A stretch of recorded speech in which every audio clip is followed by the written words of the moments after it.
Di akhir episode sebelumnya, Sensei menceritakan mimpinya kepada Giom yang menyamar sebagai pendeta Andre. Namun Salahuddin yang tidak sengaja mendengar cerita itu terkejut karena mimpinya sama dengan yang dialami Sensei. Ditambah lagi, wanita itu mengaku menyukai pria yang berpanji Islam yang ia lihat di dalam mimpinya.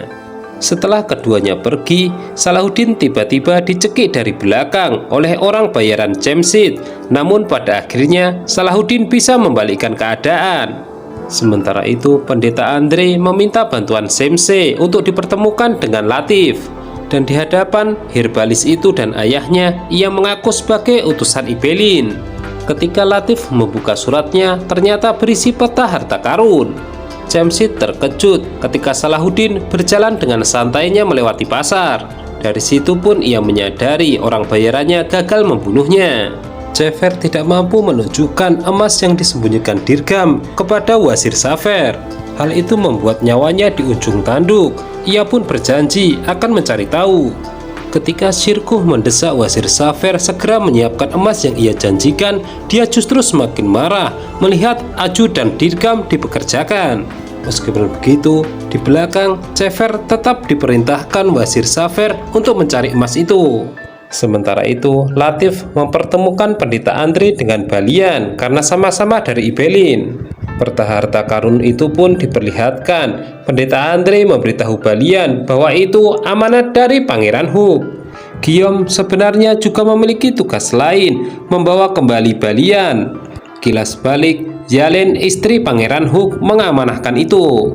Akan tetapi Balian tetap menolak. Ia ingin kembali ke Paris setelah misi ini berhasil. Salahuddin memerintahkan anak buahnya untuk memperketat penjagaan. Ia yakin sisa anak buah Dirgam yang bekerja sama dengan Raja Al-Marik masih berkeliaran. Sementara itu, Balian akhirnya meminta bantuan Salahuddin untuk membantu misinya. Jika dari petunjuk, harta karun itu disimpan di gudang di Kastil Bagras. Nah, sekarang mereka harus memikirkan bagaimana bisa masuk ke sana. Ratu Milagram, Jamshid gagal menjalankan tugasnya. Dia lantas bersumpah di makam suaminya bahwa dia sendiri yang akan turun tangan. Sensei menghadap Wazir Safer, menuntut kebebasan yang telah ia janjikan. Sebuah kilas balik memperlihatkan Sensei kecil diantar ibunya untuk dijadikan budak. Dan setelah dewasa, ia menjanjikan kepada Wazir Safer akan mengabdi kepadanya selama 1 tahun. Wazir Safer akhirnya mengabulkan permintaannya dengan satu syarat. Ia harus datang di jamuan makan malam yang sudah ia siapkan untuk terakhir kalinya di istana ini. Di sisi lain, prajurit Salahuddin terpaksa bentrok dengan preman-preman Mesir yang terafiliasi bekerja sama dengan kafir karena diremehkan sebagai prajurit Zengki. Hal itu tentunya sangat disayangkan sebab prajurit Salahuddin ditugaskan untuk menjaga stabilitas Mesir. Kabar duka datang dari Ibelin. Pangeran Hook wafat. Raja Al-Marik bersama kroni-kroninya menghadiri prosesi pemakaman. Tampak Gai akrab dengan Yelin. Sepertinya mereka memiliki hubungan sebelumnya. Yelin merupakan putri Raja Al-Marik dan mereka ingin melindungi Ibelin, sedangkan Gai dan William berencana untuk merebutnya. Sensei melapor kepada pendeta Andre bahwa dirinya telah bebas dari perbudakan. Mendengar itu, Sensei pun akhirnya dilibatkan dalam misi mencari harta karun untuk bisa masuk ke Kastil Bagras. Raja Al-Marik tengah gelisah. Aliansinya dengan Mesir diketahui Sultan Nureddin. William lantas menyarankan untuk melepaskan Chatillon dari penjara bawah tanah agar bisa membantu mereka. Namun Raja Al-Marik menolak sebab dia adalah penjahat yang kejam. Ketika jamuan makan malam, Shirkuh kembali mendesak agar emas segera disiapkan. Ia akan segera kembali ke Damaskus. Hanya saja lagi-lagi muncul Jafer yang membuatnya kesal. Di situ Wazir Safer memintanya untuk tenang. Ia telah mempersiapkannya. Setelah itu ia mengalihkan pembicaraan, memperkenalkan burung-burung dari Mesir. Dan hal itu justru membuat Shirkuh semakin kesal. Dan sebagai pelengkap jamuan itu, Sensei diminta menyanyi dan semuanya terdiam, termasuk Salahuddin yang mulai menyukainya. Setelah jamuan itu, Qadi Fazil menyerahkan dokumen pembebasan Sensei. Dan dia tidak lupa mengucapkan terima kasih, namun ia mengaku tidak bisa tinggal. Saat ini Salahuddin melamun menatap langit, didekati oleh Fazil. Dia sebenarnya tahu Salahuddin menyukai Semse. Pada momen yang lain, Salahuddin memberitahukan misinya kepada Sirkuh pamannya. Untuk itu, ia hanya menitipkan salam untuk Sultan Nureddin. Selanjutnya, Salahuddin meminta izin kepada Ayah Latif untuk membawa putranya. Ayah Latif hanya berpesan agar Salahuddin melindungi putranya itu. Berpindah ke Damaskus, Zaruki membawakan surat Salahuddin untuk Sultan. Di samping itu, ia juga menceritakan keadaan Mesir, di mana terkontaminasi kerjasama dengan Raja Amalrik. Kemudian surat kedua, Zaruki menyerahkannya kepada ibu Salahuddin, sambil mengabarkan bahwa putranya itu baik-baik saja di Mesir dan kini tengah menjalankan tugas. Rombongan Salahuddin dan Balian siap berangkat, semuanya telah berkumpul. Sementara itu, Raja Balwin tengah diajari Gai memanah. Dia yakin pangeran itu suatu saat akan menjadi orang yang hebat. Dan di waktu yang sama, William memberitahu Gai bahwa kemungkinan Raja Al-Marik membebaskan Katilon. Selama perjalanan, Salahuddin mendekati Semse memperingatkan bahwa misi ini sangat berbahaya. Namun Semse yakin bahwa semua orang di sekelilingnya akan melindunginya. Sultan Nureddin mengumpulkan dewan membahas masalah aliansi Mesir dengan Raja Al-Marik. Zaruki lantas menyarankan untuk menyerang Kastil Barkas karena di situ sarang Templar. Sementara itu di sisi lain, Cefer mendengar kabar bahwa Salahuddin tengah memburu harta karun dan melaporkannya kepada Wazir Safer. Hal itu menjadikannya kesempatan terakhir untuk diberi kesempatan hidup. Ratu Mila kembali membayar Jamshid, namun untuk mencarikannya toko dan baju untuk dia menyamar. Selanjutnya kembali ke Salahuddin yang terus mendekati Semse. Mereka pun mulai berbincang-bincang sangat intens, di mana Salahuddin mengetahui bahwa Semse merindukan ibunya. Hal itu membuat wanita tersebut semakin terkesan. Salahuddin begitu peduli.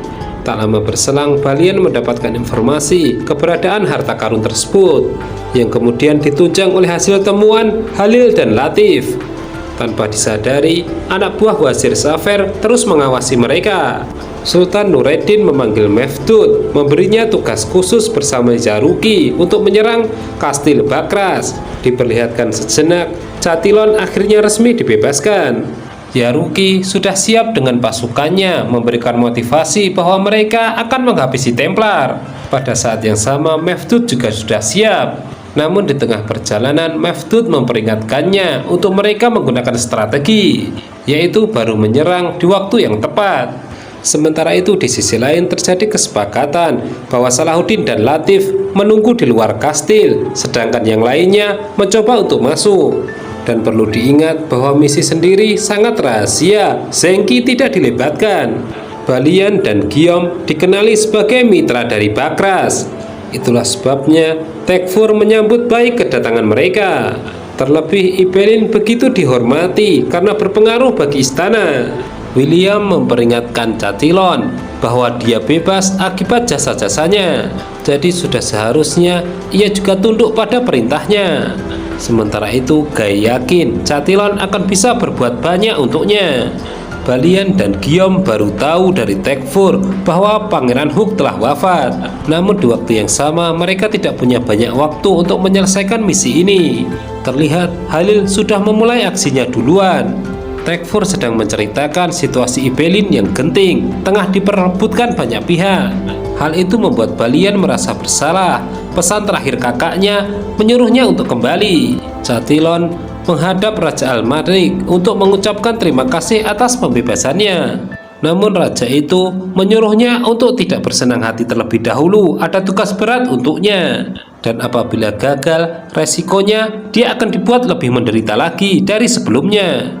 Halil melihat seseorang ingin memasukkan perbendaharaan ke dalam gudang penyimpanan. Sementara itu Balian mulai gelisah dan ingin segera beraksi. Di ruangan yang berbeda, Semse diminta ratu untuk menghiburnya. Dan suaranya yang indah mampu menghipnotis seluruh orang yang ada di situ hingga membuat semuanya terdiam. Kesempatan itu memudahkan Balian untuk berjalan-jalan mencari gudang penyimpanan. Di saat yang sama, Halil hampir saja kepergok namun dibantu oleh Balian. Di luar sendiri, Salahuddin terlihat cemas, belum ada tanda-tanda dari dalam kastil. Halil yang sudah tahu di mana lokasinya membawa Balian ke sana dan harus melewati para penjaga. Akan tetapi satu masalah muncul, pintu itu terlalu besar, jadi tidak mudah untuk dijebol. Momen ini sangat menegangkan karena semua orang menjalankan perannya masing-masing. Berpindah di Bazar Mesir, Putri Mila telah merubah dirinya sebagai penjual parfum. Lukisan Salahuddin telah disebar oleh pelukis. Cemsit akhirnya bisa memperkenalkan bahwa orang itulah yang telah membunuh suaminya.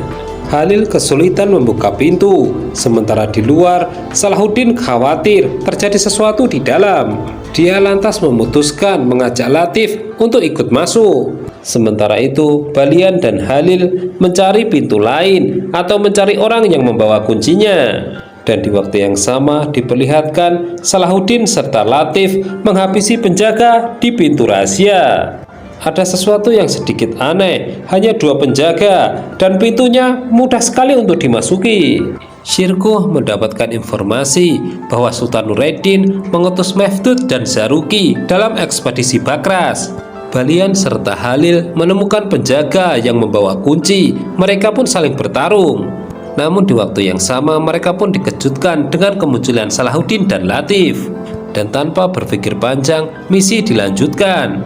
Terlihat pasukan Mefdud dan Zaruki mengepung kastil. Meskipun telah berhasil memasuki gudang, Salahuddin dan teman-temannya merasa bingung. Masih ada 1 pintu brankas lagi. Dan di situ peta harta karun diminta Salahuddin untuk ia pecahkan teka-tekinya. Tidak diragukan lagi, dia begitu cerdas. Beberapa kali memutar kunci, dia langsung bisa membuka. Kerja keras mereka pun tidak sia-sia. Dalam brankas itu terdapat begitu banyak emas. Keduanya senang dan ingin segera mengambilnya. Namun tiba-tiba dari luar terdengar serbuan tentara Zengi. Dan saat itulah Balian menuduh Salahuddin telah menjebaknya.